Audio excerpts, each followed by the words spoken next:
Hey guys, welcome to my mini vlog. So আজি হল 8 তাৰিখ চাওঁতে আজি আমাৰ ছোৱালী 4 মাহ সম্পূৰ্ণ হ'ল গতিকে ভাবিছোঁ ঘৰতে কিয় এটা ফটোশ্বুটে কৰা নাযাওঁ গতিকে মোমাইকে তাইক ৰেডি কৰাইছে আপোনালোকে চাই থাকক কি কৰোঁ ইফালে আমাৰ ছোৱালী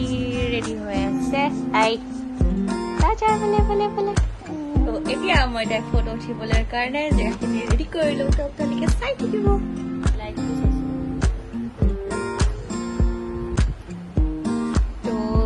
আমাৰ ফটোশ্বুটৰ কাৰণে ছোৱালী হৈ গ'ল ৰেডি